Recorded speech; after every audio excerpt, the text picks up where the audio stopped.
तुम्हाला मी बोलले होते ना, आर्या, तीच ही आर्या. बघितलं?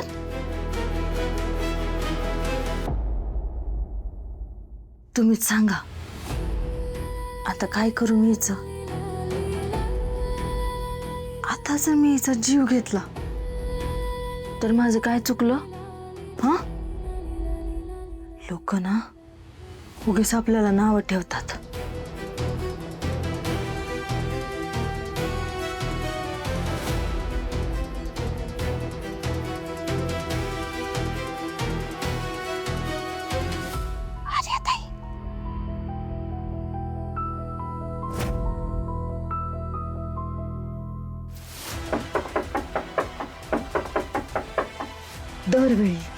दरवेळी कशी काय वाजते?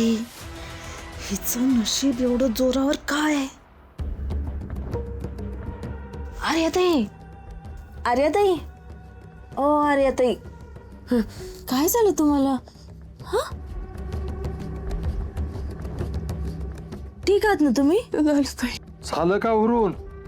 का झोप लागली? या गुरुजीचा का जीव निघायला लागलाय? लाली, मी आलेच. या गुरुजी या. दार का उघडत नव्हता? ते जरा बोलत बसलो होतो, लक्षात नाही आलं. आणि यांना का झालाय? असं घाबरल्यासारख्या का दिसतात? अहो गुरुजी, ते ह्यांनी मुखवटे बघितले ना. पहिल्यांदा जो कोणी मुखवटा बघतो ना त्याची अशीच अवस्था होते. कुणाला दाखवायचं नाही म्हणून सांगितलं होतं ना. प्रचंड नकारात्मक ऊर्जा आहे ती. ह्याच्यापासून जितकं लांब राहील ना तितकं चांगलं आहे. बरं गुरुजी, चुकलं माझं. आता मी काळजी घेईन. आता इथून पुढे कुणाला नाही दाखवणार. पण तसं माझं काम होतच आलंय. थांबा, हे बघा, बऱ्यापैकी रंगवून झालंय माझं. हा, हात झालं तर फार उत्तम. ह्या दैत्यांपासून तुम्ही जितकं लवकर लांब जाल ना तितकं चांगलं आहे. फार विचित्र आहे तो कोठे. माणूस जितका वेळ यांच्या जीवावर जास्तीत जास्त राहील ना तितका तो त्यांच्यासारखा बनत जातो. माणसात नकारात्मक ऊर्जा वाढत जाते. हे मुखवटे माणसाला वश करतात आणि या मुखवट्यांचा प्रभाव त्याच्यावर वाढत जातो. म्हणजे आर्याताईंवर पण हेच? त्या गेल्या, मुखवटा बघून घाबरल्या असतील ना त्या. आणि मी सांगितलेलं तुम्ही लक्षात ठेवा. येतो मी.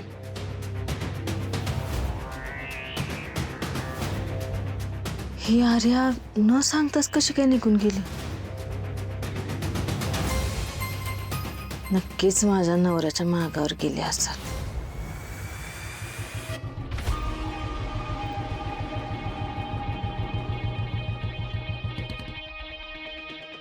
गोपाळजी, कुठे होतात तुम्ही? मी अगं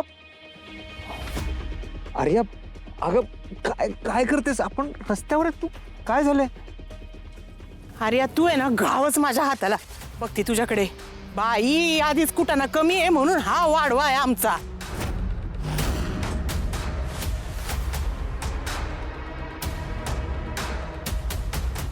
काय झालंय? तुम्हाला किती शोधलं गोपाळजी? मी तुमच्या घरी गेले, तुम्ही तिथे नाही. मी दुकानावर आले, तिथे नाही. वेड्यासारखी रस्त्यावर शोधत फिरते. काय बाई, कुठं गेली ही पोरगी? कुठं कुठं शोधू हिला आता?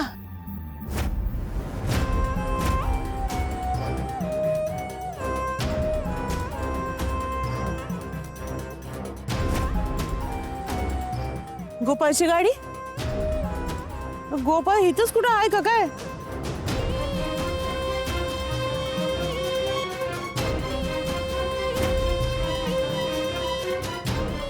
गोपाळ कुठे गेलाय? गाडी तर इथंच आहे.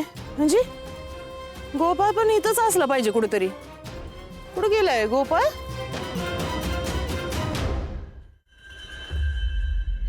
छोटे, काय करते इकडं? अरे बाबा, मी ते तू काय करतोय इथं? हा, अगं मी गाडी बाजूला लावून आडुशाला काय करणार? ठीक आहे ठीक आहे. ती जामकर साहेबांची बहीण भेटली का तुला? तिचं तुझ्याकडे काहीतरी महत्वाचं काम आहे म्हणे. नाही भेटली, कुठे गेली? आता काय माहिती, तिचं तिला माहिती कुठं गेली ती. छोट्या काय बोलतेस तू? असं कसं तिला एकटीला जाऊ दिलं? त्यांना काय झालं तर? हाय का आता माहिती असतं तर जाऊ दिलं असतं का गोपाळ? अरे दुकानामध्ये मागच्या माग माझ्या हातावर तुरी दिली आणि कुठं गेली काय माहिती. बरं थांब, तू नको टेन्शन घेऊ, तू घरी जा, मी बघतो काय ते. हा अय बाबा, शोध बर का. तो जामकर माहितीये ना, आपल्या सगळ्या घरादारावर खार खाऊन ये आधी. होय होय, मी बघतो, जातो. उडक आणि मगच घरी ये. होय. बाई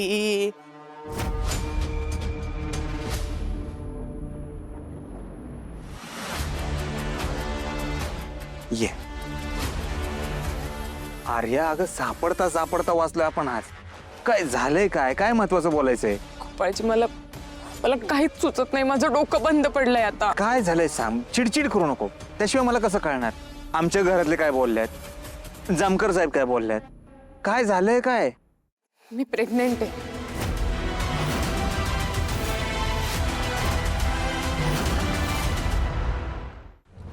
आर्या, ऍसिडिटीमुळे झालं असेल. ऍसिड? हो गोपाळजी, मी एक बाई आहे. मला माझ्या शरीरातली प्रत्येक हालचाल जाणवते. माझं शरीर बोलतं माझ्याशी. मला नसेल कळलं का हे? नाही असं कसं काय लगेच म्हणजे? गोपाळजी, अहो आपल्यामध्ये घडलेल्या गोष्टींमुळेच झालंय हे. माझं मिस्टर गेल्यानंतर माझा कुठल्याच पुरुषासोबत एवढा जवळून संबंध आलेला नाहीये गोपाळजी. तुम्ही हे मूल नाकारताय का?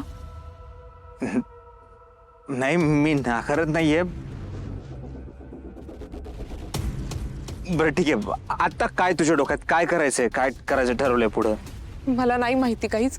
तुम्ही सांगा आता. थांब, आपण एक काम करू, डॉक्टरकडे जाऊ, आधी चेक करू, आपल्याला कळेल म्हणजे प्रेग्नेंट आहे का दुसरं काय आहे. तुम्हाला माझ्यावर विश्वास नाहीये ना? आत्ताच्या आत्ता डॉक्टरकडे जाऊयात आपण. लगेच चेक करूयात, म्हणजे तुम्हाला विश्वास होईल. चला. माझा आहे विश्वास, पण तरी आपण एक खात्री करून घेऊया. चल. काय चाललंय? झालं का काम? हो झालंच आहे. हे काय मुखवटे तयार आहेत, फक्त त्यांना रात्रभर सुकवावं लागल, मग झालं. तुमच्या धाडसाचं कौतुक करावं तेवढं कमी आहे. धाडस तर अजून दाखवायचं बाकी आहे गुरुजी. नाही म्हणजे अजूनही मुखवटे कोणी बघितले नाहीत ना, म्हणून म्हणलं. आणि खरं सांगू का गुरुजी, मला असं वाटतं मी काहीच नाही केलंय. हे सगळं त्यांनी माझ्याकडून करून घेतलंय. असं बोलू नका. या मुखोट्यांनी माणसाला जर वश केलं ना, तर काहीतरी भयंकर घडतं. अहो मला कुठं वश केलंय? तुमच्या समोर व्यवस्थित उभी आहे की मी. बरं गुरुजी, आता माझं काम झालंय, तर मी माझ्या घरी जाते. पाया पडते. शुभम भाऊ, तू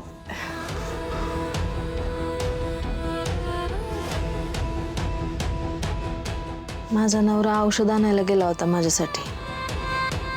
अजून येतोच आहे. आता काय जीव गेल्यावर औषध आणतो काय कुणास ठाऊक. नक्कीच ती आर्या भेटली असणार आहे ना, तिच्यात अडकले असणार आहे ते. आता तिच्यापासून कायमची सोडवायची वेळ जवळ आली आहे.